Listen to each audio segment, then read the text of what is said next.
Tell us a little bit about how you started boxing. My dad took me to the gym when I was about 5 or 6 years old, just turned 6, and my brother went in there and I was followed in, and I've loved it ever since. And from an amateur, you had a sort of a glittering career, but name some of the highlights for us. I think beating the European champion and the Russian, and also boxing, obviously in the Olympics, is the pinnacle of your career at such a young age. 18 I was, and I don't think you can go much further than Olympic Games. So then I decided to turn pro afterwards. But I've had some good moments as a professional and amateur. But Olympics was good, and winning the British title was good as well. Yeah, as a professional boxer, you're undefeated, and you got a big fight coming up in April. Any ideas what's happening on that fight? I think it's going to be a European title fight. Just working on finalising a few things now. It's exciting times for me at the minute. I mean, I've gone all through the channels of Southern area. I didn't get the English because I didn't have a box for it, but Commonwealth, British, WBO, then European. So I'm going all through the channels and beating everybody on the top level of them channels. So there's one more out of the European. That's obviously the world, and it's a big stage to perform on. But I think I'll be ready for it soon. And it's not all about fighting for world titles. You've got to go out there and win it, and I'm going to be ready and ready to win it. So everyone knows you from your professional boxing, but outside of the boxing ring, Billy, what do you do? What do you like? I was into the horses for a little bit, but the training started getting more serious here, and you have to focus more, and they take a lot of time up. So I'm not so much into that. I used to train my horses and that, but I've sold out of that now, and I've got another hobby of I love snooker, playing snooker with my mates, and playing a game of football with my mates too. Going back to the horses a second, when you said you used to train some horses, what did that involve? Just getting up really early in the morning, harnessing them up, putting them in the cart, and obviously jogging around a field for 45 minutes an hour, and it was just something just to pass the time away really when I wasn't in the gym. I've done me run, nothing else. What else can a fighter do? Rest obviously, but sometimes you need to do something else, apart from rest 24/7. You need something to get into, as you go off your head, because it's a lonely sport. Your trainer's there to help you and do everything right in the gym. But when you go home, you eat right and you rest right. But there comes a stage where you get bored. If you don't go for a game of snooker, you want a game of football or just something. Not saying run wild every night, but the odd maybe once every week or twice every couple of weeks. And on the football front, apart from playing yourself, who do you support? Got to be Arsenal, the Gunners. Bad result the other day, Liverpool, but don't want to talk about it. Well, I mean, it was a bit of a result there, wasn't it? Nah, all my mates give me a bit of stick about it, and I've got a good mate of mine, Larry. He's a Liverpool fan, and I had a bit of a bet with him and lost, so I'm not too happy about it. But I can get it back. I'll get it back. When it comes back to the boxing, do you have any heroes from the sport, or yesterday's boxing heroes? Yeah, I mean, I always look up to Joe Saunders. Southpaw.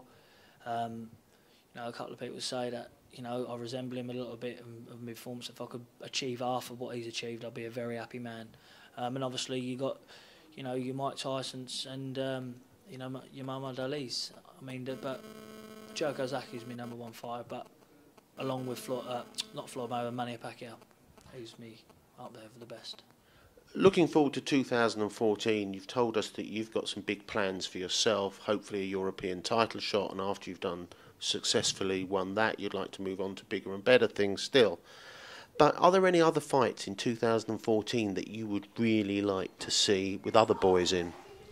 Yeah, I mean, there's some big fights out there. You got there's on about Scott Quigg and Frampton and that, but I think if you take away from that, you got your George Groves and maybe Frotch again, but I like to be in a big fight myself. This year coming and it's going to be hard to get to that level, but I think if I successfully get this European title and put myself in a good spot, I think that I can, have a good fight. James Gale, one of them, or something like that myself. You've talked a little bit about your own career, where you're hoping to be this year and the fights you want to take part in. How about fights you'd like to see take place in the world of boxing in 2014? Well, one of them would obviously be to see Manny Pacquiao come through his next fight and win, and then face Floyd Mayweather. You know, I think that he's got great hand speed, good feet work, fast, sharp, punch hard. I think you could cause him a lot of problems. So that would be the #1 fight.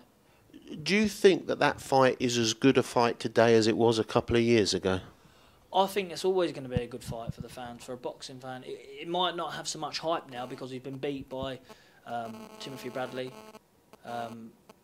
So it might not have that much hype, but it's still, if there's anyone to beat him, it'd be Manny Pacquiao. Am I right in saying that? I think Pacquiao's next fight's against Timothy Bradley, isn't it? He is, yeah. He's got a rematch against him, and I think he'll come through this one. So if he puts that right, you know, but he got knocked out against who he boxed. I think he boxed him 4 times now. Is I'm going a bit. I've gone a bit. Yeah, Marquez.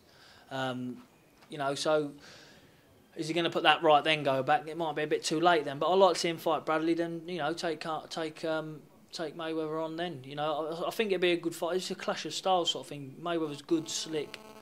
There's not a lot of people to beat him. But if I had to put money on someone to beat him, it'd be Manny Pacquiao. If he can't beat him, nobody can. And what do you think about the fight that people are talking about as a possibility, Amir Khan v Mayweather? You know, you got to give it to the man in the moment. And you know, Maradona beat, you know, the other young Floyd who he liked to call himself. But Broner, he just walked through him, made him look what he was, a boy really. You know, so on work effort, you got to give it to Maradona. I know Khan beat him, but he's come back, proved himself. Khan ain't really boxed no one of a note really. You know, since a couple of losses he's had. So if he come back with a big fight, then go into the Mayweather, I think that's what I'd like to see. And people have said, yeah, he deserved it more. And I think it wouldn't have gone to a vote to boxers who. I think, you know, Mayweather probably said, right, let's get it on then. Looking forward to sort of some just domestic matches and sort of close to home with your promoter and broadcaster, Box Nation. There's talk about a great heavyweight clash in the summer between Derek Chisora and Tyson Fury. Any thoughts on that one? Yeah, first of all, they're both good mates of mine. Tyson, all through the amateurs with him. Derek, lovely fella. They boxed before. You know, Tyson come in the best shape he's ever come in. Best performance, I reckon, he put in because he's under pressure. He performs very well, very well under pressure. In my opinion, he would have beat David A. People might say, oh, you're mad, this and that, punch on this, but I know what he does under pressure. He performs well. Derek, he's turning his career around, you know, so it's a real good fight for the fans. I think it could be one of the biggest in you know, for the summer because there's not really nothing else happening in the heavyweights at the minute. And Tyson's the man, I reckon, at the moment in the heavyweights, but you know, Derek's turned his career around and it'd be a real good fight to watch, 50-50 fight. On April the 12th, your next fight is going to be at the Copper Box Arena. We've spoken a bit about who you might be facing and what it might be for. What's it like boxing at the Copper Box? Is there still any of the atmosphere left from the Olympic days? Yeah, I mean it's like a big York Hall really. You know, everybody's got a very good seat. There's not a bad seat in the house, and I think Frank Warren's worked really well to get that venue. You know, there's a lot of people who probably give their right arm for that venue, and you know, he sealed the deal. And you know, it's easy to get to for people. There's everything there for them. You know, the bar's there. If they want to get to the bar and get drunk and watch a few fights, they can.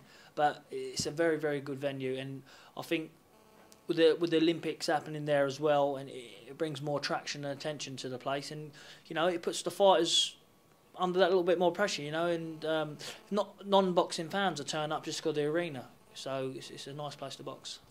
So if all goes well, you win on the 12th, you're hopefully going to have another big fight, but where would you like to see yourself at the end of 2014? You know, I set goals every year. I set a goal last year of being British champion, retaining it outright. I've only got one more fight to do so. So I want, by the end of this year, I want to own my British title outright.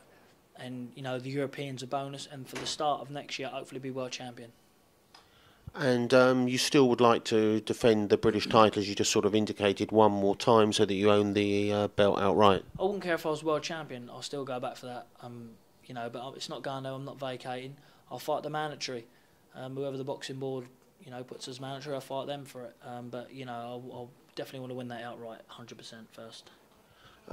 Try and tell some of the viewers what it's like to be a professional boxer. I think some people just sees, you get in the ring, and sometimes you go and then get in the ring and looking good and winning fights comfortably, and you get out and people don't really give as much as they should really, because they don't see the getting up at 5 in the morning runs, the swims, the gym sessions, to come home and rest. Your mates are going here, going there.